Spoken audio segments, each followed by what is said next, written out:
Hi, brave thinker! Today I'll show how physicists have turned harmony into a time unit.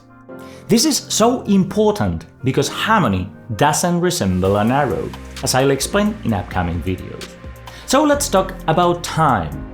Physics has to do with measuring, and time is the primary concept for any measurement. Even distance and mass depend on time. More technically, the second allows defining all the other units of physics or establishing the related constants. In short, everything physics has to say about the human experience depends on the second. So, how we define the second? The official definition can sound awkward. However, it refers to a practical concept: atomic clocks. We say that atomic energy states are related to particular lightwave frequencies.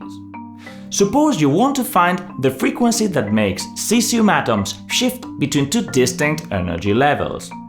So you apply a radio frequency to an atom stream and adjust it until you reach the maximum shift rate. Then, finally, you state a second equals the duration of 9 billion periods of that frequency. It's a practical but ill definition. A frequency is some number of occurrences per second. Therefore, the argument comes down to the following: a second equals the duration of 9 billion periods at a rate of 9 billion periods per second. So what? On one side, we are using the second concept to define the second. On the other, we are assigning an arbitrary number to the mix. If we clear it up, we'll see we have added the duration idea out of the blue. With the same logic, a dollar equals the duration of 100 cents at a rate of 100 cents per dollar. Do you see the problem now? A rate of seconds per second is a dimensionless quantity rather than a rate of any sort. So our time unit is not the literal section of a time arrow. But this circular definition consolidates this metaphor in the foundations of physics. From there, it floods all our beliefs and behaviors. For example, we confront life as a race against time. To surmount those beliefs, we must concentrate on the dimensionless thing beyond the time unit definition. What is it? According to Penrose, for a clock that can be used in practice, we need a system containing many particles combined together and acting appropriately in concert. That concert or timeless consonance is a vague idea because it's also a metaphor.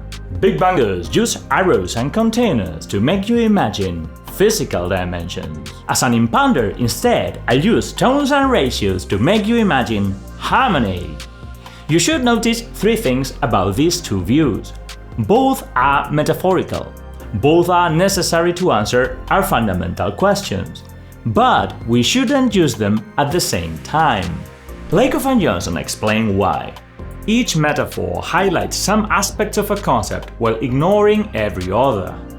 For instance, the space-time metaphors hide harmony, while harmony hides the space-time. So far, we've rescued harmony from where physicists had hidden it.